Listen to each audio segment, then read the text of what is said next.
Kinshasa. Attaquer les bâtisseurs de la ville, c'est attaquer l'intérêt public. Deuxième point. RDC. 4 grands corridors pour relier le Congo et transformer l'intégration nationale. Bienvenue sur SkyZ+243, votre chaîne d'information. Nous vous invitons à aimer, commenter et partager cette vidéo afin d'accroître sa visibilité et de permettre au plus grand nombre de suivre l'évolution de l'actualité en République démocratique du Congo et ailleurs. Kinshasa a besoin de travaux, d'entretien, de discipline et d'initiatives capables d'améliorer concrètement le quotidien de ses habitants. Dans ce contexte, toute attaque contre les personnes engagées dans l'assainissement et l'amélioration du cadre urbain doit être prise au sérieux. Des informations faisant état d'affrontements ou d'agressions visant des travailleurs présentés comme des bâtisseurs du service national suscitent de nombreuses réactions. Des accusations circulent également sur les réseaux sociaux, mettant en cause des militants liés au parti ECID et à l'opposant Martin Fayulu. Ces accusations doivent toutefois être établies par des éléments vérifiables et ne sauraient être automatiquement imputées à l'ensemble d'un parti politique ou à son dirigeant.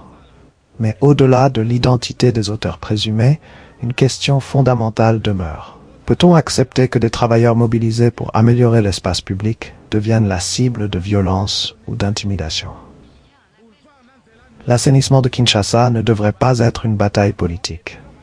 Kinshasa est confronté à d'immenses défis urbains.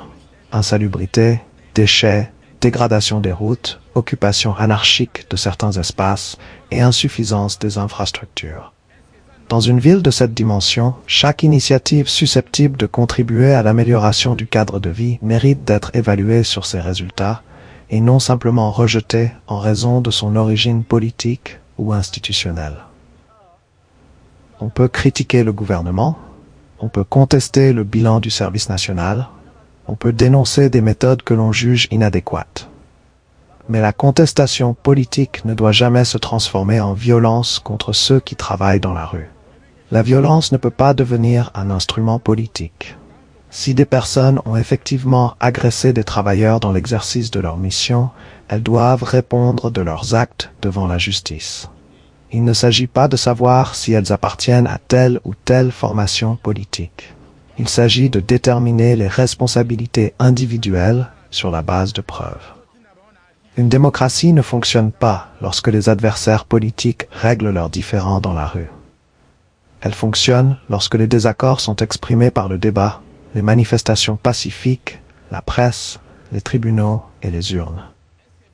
La violence politique, quelle qu'en soit l'origine, affaiblit d'abord la société congolaise elle-même. Le débat doit porter sur les résultats. Le soutien aux actions d'assainissement ne signifie pas que toutes les critiques doivent être rejetées. Au contraire, les autorités doivent accepter le débat sur l'efficacité, le coût, l'organisation et les conditions de travail des équipes mobilisées dans la capitale.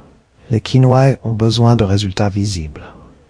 Des rues propres, des déchets correctement évacués, des espaces publics entretenus et des infrastructures fonctionnelles.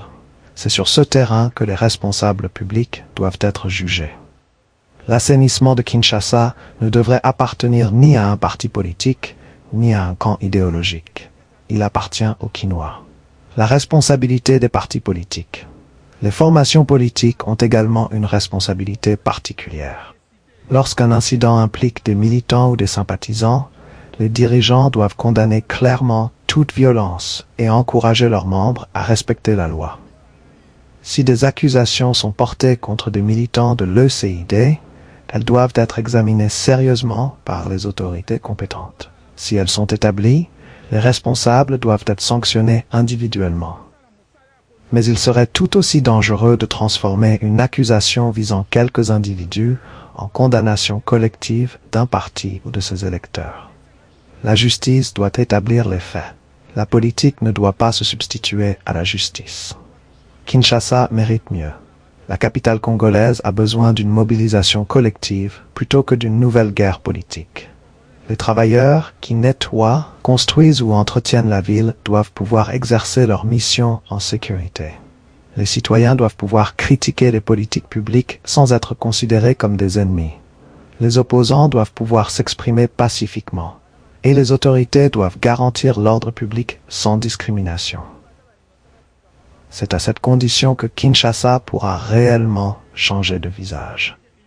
Conclusion, défendre le travail, condamner la violence. L'amélioration de Kinshasa ne doit pas devenir l'otage des rivalités politiques. Si des travailleurs ont été agressés, les auteurs doivent être identifiés, arrêtés conformément à la loi et, si leur culpabilité est établie, sanctionnés par la justice. Mais la même exigence doit s'appliquer à tous. Majorité, opposition, militants, responsables publics et citoyens ordinaires. La RDC a besoin d'une politique de confrontation des idées, pas d'une confrontation des points. On peut combattre une politique sans combattre ceux qui travaillent pour la communauté. On peut être opposant sans être violent. Et on peut soutenir l'action publique tout en exigeant qu'elle soit efficace, transparente et respectueuse des droits. Kinshasa mérite des bâtisseurs, mais elle mérite surtout une société où le désaccord politique ne devient jamais une excuse pour la violence. RDC, 4 grands corridors pour relier le Congo et transformer l'intégration nationale. La République démocratique du Congo possède une caractéristique qui constitue à la fois une richesse et un handicap. Son immensité territoriale, avec ses provinces éloignées les unes des autres et des infrastructures de transport encore insuffisamment développées, le pays peine à transformer son potentiel agricole, minier et industriel en véritable puissance économique intégrée. Dans ce contexte, la proposition de structurer le développement national autour de 4 grands corridors interprovinciaux mérite un véritable débat politique. L'idée est simple. Plutôt que de multiplier des projets isolés, la RDC pourrait concentrer une partie de ses investissements sur de grands axes capables de relier les principales régions du pays, puis construire progressivement des routes secondaires et des infrastructures ferroviaires autour de ces épines dorsales. 4 corridors pour construire un marché national. Le projet proposé repose sur 4 grands axes. Corridor rouge, Kinshasa, Main-Dombe, Chwapa, Chopo, Nord-Kivu. Corridor bleu, Kinshasa, Kwilu, Kwango, Kasai central, Kasai oriental, Holomami, Lualaba. Corridor vert, Tanganyika, Lomami, Maniema, Sud-Kivu, Sankuru. Corridor jaune, Équateur, Sud-Ubangi, Nord-Ubangi, Bazueli, Ituri. L'objectif ne serait pas nécessairement de construire immédiatement 4 autoroutes continues traversant le pays. Une stratégie réaliste consisterait à identifier pour chaque corridor les tronçons prioritaires, à réhabiliter les infrastructures existantes et à combiner progressivement routes, chemins de fer, voies fluviales et réseaux secondaires. C'est cette complémentarité qui pourrait donner naissance à un véritable marché intérieur congolais. Le problème politique du Congo est aussi un problème de connexion. La fragmentation territoriale constitue l'un des grands obstacles au développement de la RDC.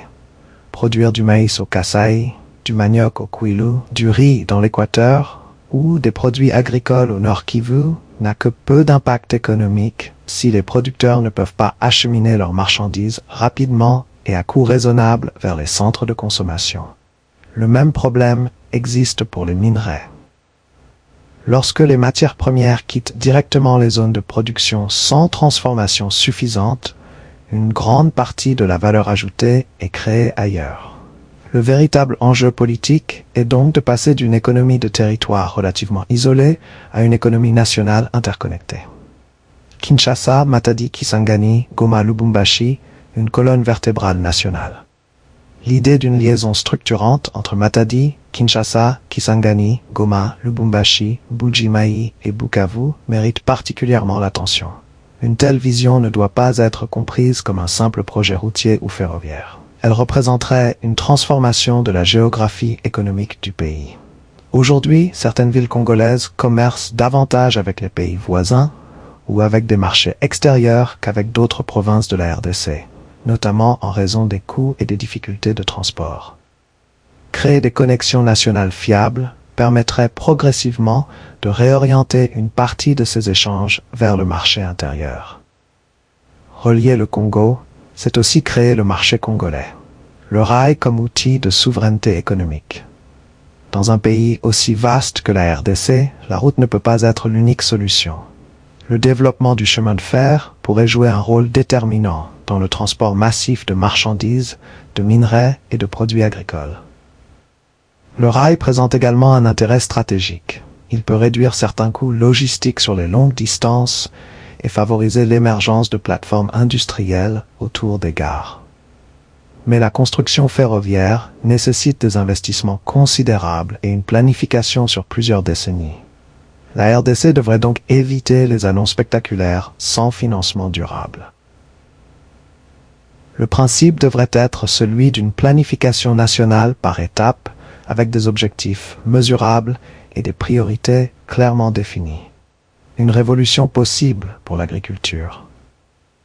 L'agriculture pourrait être l'un des premiers secteurs à bénéficier de cette stratégie. Aujourd'hui, l'un des problèmes majeurs de l'agriculture congolaise est la difficulté d'acheminer les produits des zones rurales vers les marchés urbains. Une route praticable peut transformer une production de subsistance en activité commerciale.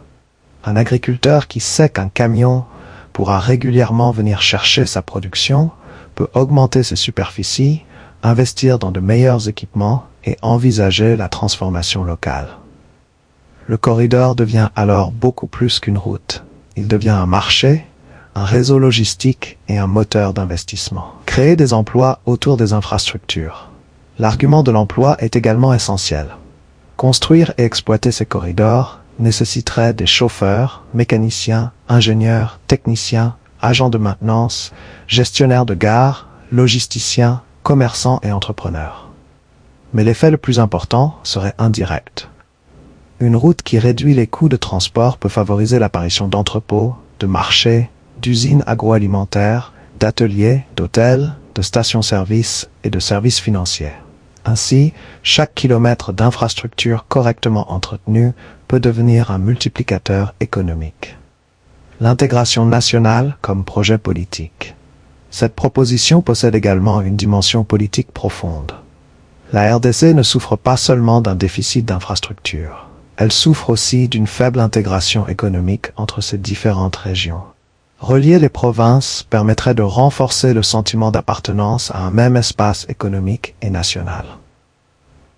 Un commerçant de Kikwit pouvant vendre régulièrement à Kananga ou Mbuji-Mayi ne regarde plus seulement sa province comme son marché naturel. Un producteur de Mbandaka pouvant expédier ses marchandises vers Kisangani ou Kinshasa devient directement partie prenante d'une économie nationale. L'infrastructure devient alors un instrument d'unité nationale. Mais le principal obstacle reste politique. La difficulté ne réside pas uniquement dans la construction des routes.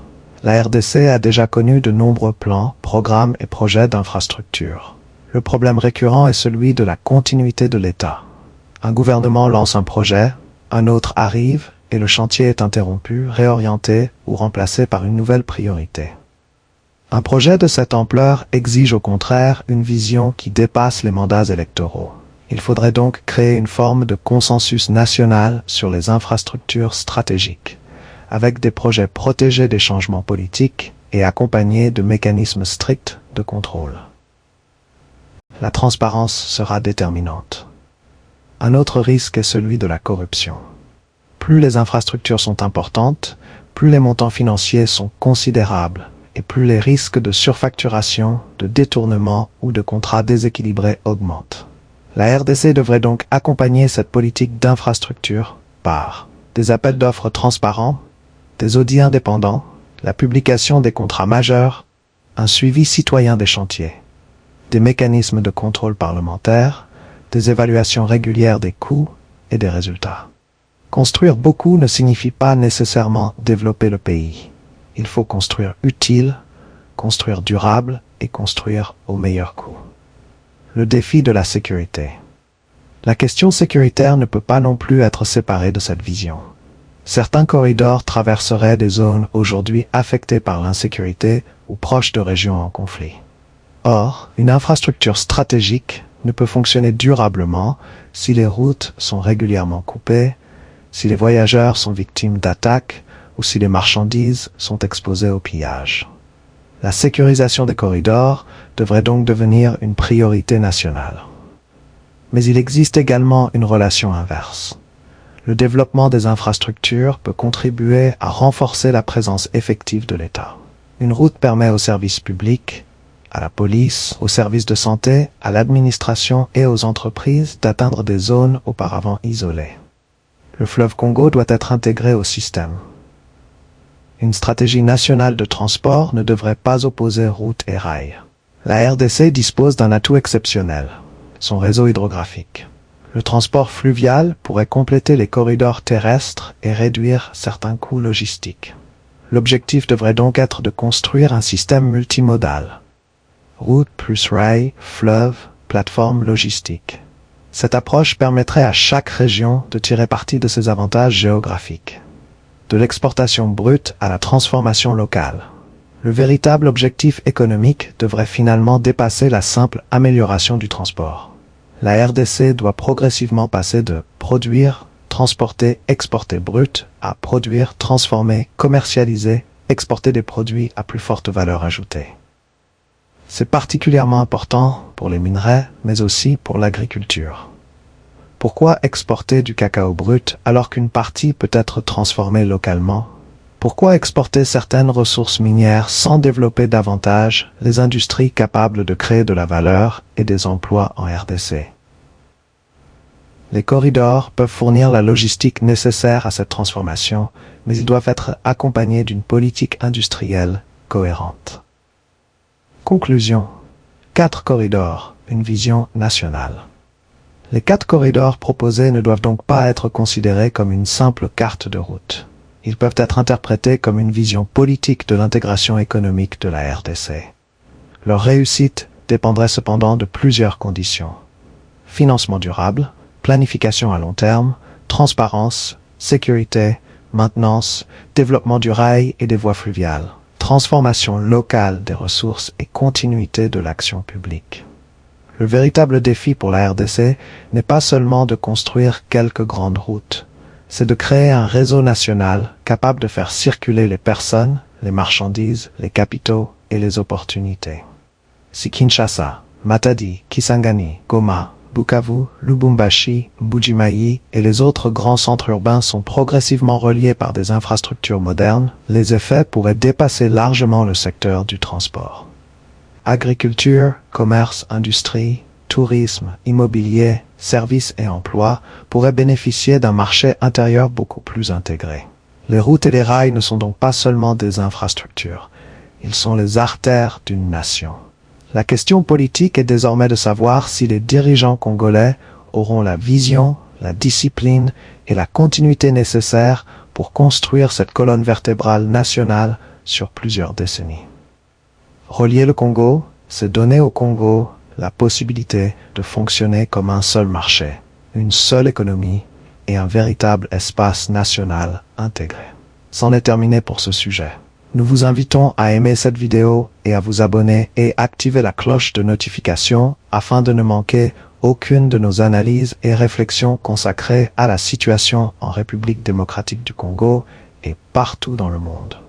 Souvenons-nous qu'il ne faut jamais trahir, car nous n'avons qu'un seul pays. Nous vous remercions avec un profond sens du patriotisme pour votre attention.